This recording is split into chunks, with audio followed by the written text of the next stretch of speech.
இவதான் நான் கல்யாணம் பண்ணிக்கிட்ட பொண்ணு. லவ் மேரேஜ் பண்ணி தான் கல்யாணம் பண்ணிக்கிட்டோம்.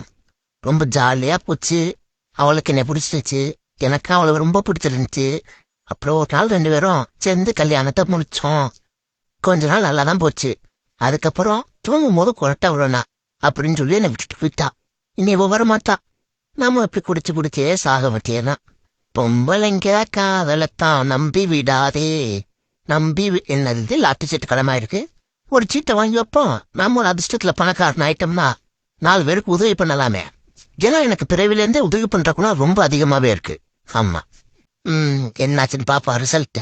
எங்க அந்த நியூஸ் போடுங்க பாப்போம். ஐ, நிஜமான விழுந்துருச்சு லாட்டரி சீட்டு. ஐயா, அடிதான் பாரு அப்பாயின்மெண்ட் மாதிரி 5 கோடி ரூபா. புது ட்ரெஸ் எல்லாம் வாங்கியாச்சு. இனி பப்புக்கு போயிட்டு ஒரு ஆட்டத்தை போட வேண்டியதான். இங்க ஒரு 2 பேரை கற்பனைக்கிறோம். லெப்ட்ல ஒண்ணு, ரைட்ல ஒண்ணு. ஏன் மேன், பார்க்கவே கொஞ்சம் பாவமா இருக்க. இந்த வச்சுக்கோ, டேக் இட். இந்த காசை தூக்கிட்டு வரதுக்கு ஒரு ஆளை போடும்பா. என்னது இது ஒரே மயக்கமா இருக்கு. ஐயோ, கனவா?